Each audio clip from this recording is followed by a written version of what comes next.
Greetings and welcome back to the Old Ways Rising Farm YouTube channel and this pallet that I'm about to take apart. So it doesn't take long if you start doing a lot of reading on forums and various sources of DIY information that you're going to start bumping into a lot of DIY pallet wood projects. It's almost turned into sort of a desirable, modern, post-apocalyptic chic kind of thing. And I have very mixed feelings about pallets. Once in a while, like with this one, you can get something amazing. Most of the time they're trash. If you get something amazing, you want to be able to take it apart properly, and that's what this video is going to be about. But first, I want to explain why I say that most pallets are trash and are a bad way to get wood. The reason has to do with needing to understand a little bit about what goes on behind the scenes in logging operations in sawmills.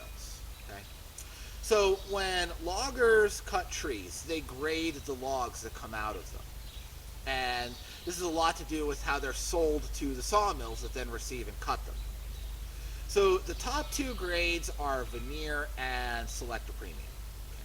The veneer is the top. That is absolutely the best log that you will ever find.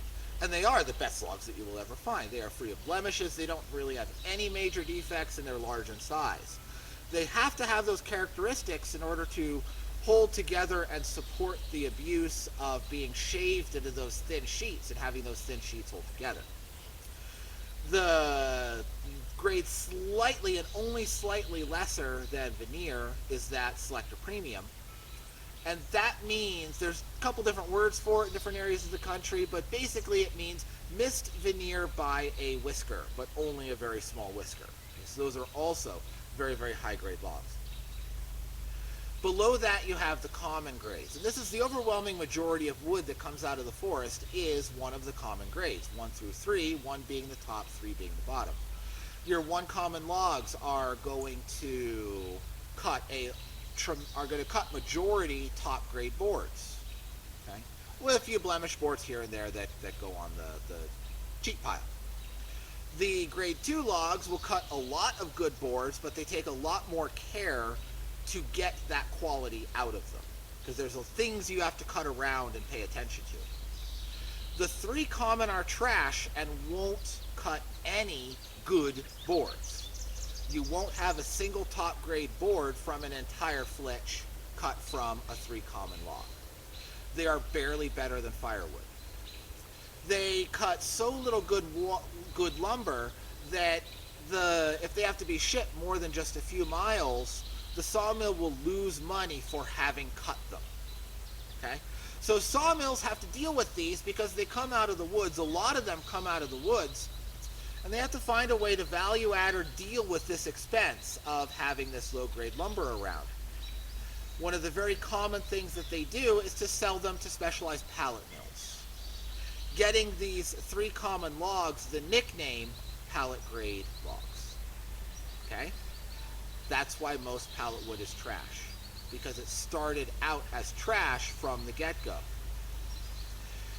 Further, pallets are abused. They're kicked around, they're hauled, they're stacked with a ton to a ton and a half of stuff, they're hauled around with fork trucks, and nobody who's moving pallets around is thinking about the quality of woodworking that comes from this lumber, because they're kicked around until they fall apart and then they're thrown away, right? So that's the second reason most is junk. But there is a second type of log which goes to pallet mills that gets us some special pallets, and that is sawmills have a market. They have a market for a certain type of wood. They're specializing in oak and maple, or they're specializing in pine. They have something that they're doing that they have a regular market for. They want to be able to cut their logs, put them on a pile, and have them sold as quickly as possible. They're not museums, they're businesses, right?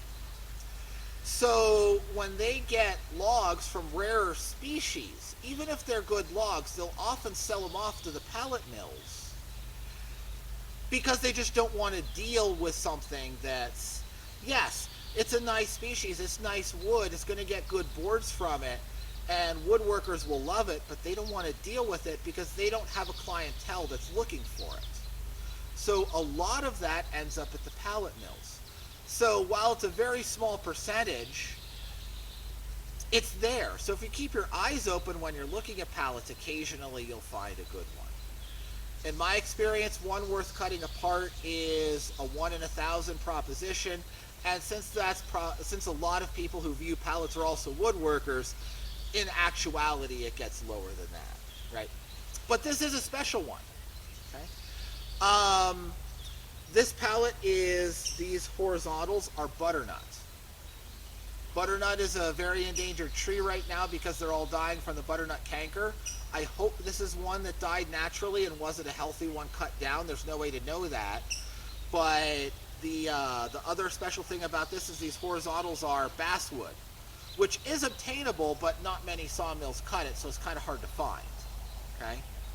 So because I have butternut and basswood, this is worth taking apart. In addition to uncommon domestic species, you will sometimes see pallets that came out of the tropics that are made out of tropical hardwoods. Now, that tropical hardwood was their grade 3 log that they didn't want to deal with and make a carving out of, so it got put into a pallet. But even low-grade exotic woods here in North America have value and are hard to find. You can get little pieces to use for this, that, and the other thing. Okay? So uncommon domestics and uncommonly you'll find pallets made of tropical hardwoods because shipping is international. Okay? Now, if you find one of these special pallets that is worth cutting apart, we want to make sure that we do it in a way that understands how the pallet was made, the abuse it's taken, and take the good wood out so that we get the maximum utility out of that wood. And I'll show you how to do that here in a second. So this little section of the pallet illustrates the problem with getting good wood out of pallets. It shows the abuse. Where this nail was driven in, it was done clumsily, no pilot hole, so it's blown out wood on the edge side and it's thrown a crack down. And then because people have had fork trucks under here and lifted and reefed on this, it's got a bend in it here, and it's lifted so far off of the pallet here I can get my finger in, right, my whole finger in there. That means that this region around this knot is very, very stressed and the board is warped. So when we take this apart, we need to choose our tools in such a way that we are not going to do additional damage to this board as we get it up off of the pallet. Now, when we start taking this apart, the whole goal is to get this, separated. Most folks, their instinct is going to be to grab one of these, some sort of prying tool. This is a flat bar or a crowbar or a hammer. The danger is you have all of these pre-existing cracks, like here I already talked about that one. You've got a whole bunch over here on this board. This board has the pith in it. One of the characteristics of the jugglins is a genus, is a giant pith down the middle. So that board's very weak this way. So if you want to pry these nails loose, if you want to use a pry bar, there's a very specific technique, okay? You take your pry bar and you do this with it. You can't use that tool on this wood, okay? That's your pry bar technique. Throw it over your shoulder, ignore it for the rest of the project. What we want to do is we want to take this tool and bring this tool to bear to separate our boards from the uprights. And we want to get in close, okay, and cut as close as we can.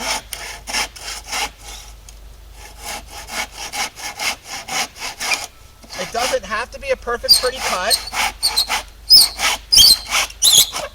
okay, but we want to get as much wood out as possible, but recognize that these trouble spots are not salvageable. You are not going to get any good wood out of the regions that have been nailed. Abandon them. Okay? You saw what happened in my hand, right? This just crumbled. Even where I didn't see pre-existing cracks, this just crumbled. Okay? Don't be greedy. If you try to get every last little bit by pulling these nails, you're going to destroy the good wood in order to save wood which is already so profoundly damaged that you can't salvage it anyway.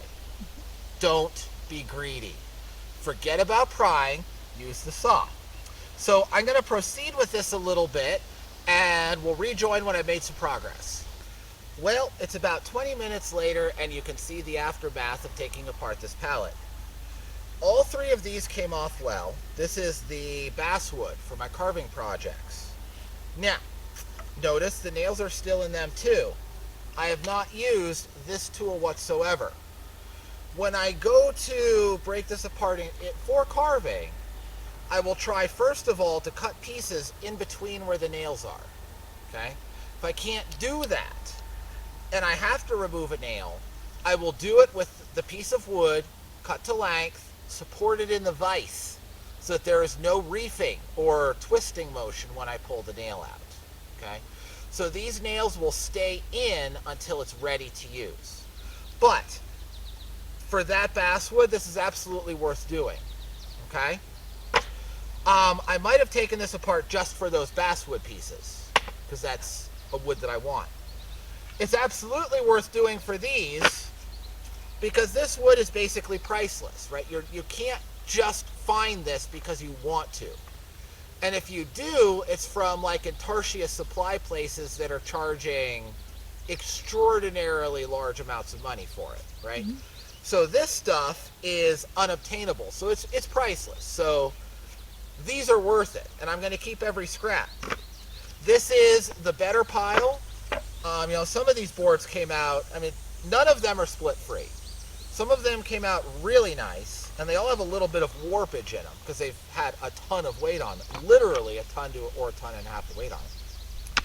So they all have a little bit of warpage and a little bit of breakage. But this pile is pretty clean. This pile is very much not. This is the only one that still has the nails attached. It's just because this was so shattered that it just came off. Another temptation you have to resist is on this last board. It's everybody's temptation to want to grab the end and just reef it off. You'll destroy it. Okay? This one basically fell off. You see there are no nail holes on any of the rest of them. Okay? Well, that one, this last little piece shattered off when I got to the nail, right? So those two fell off, but I'm not pulling them off in the last moment. I'm cutting them cleanly. This preserves the largest amount of wood.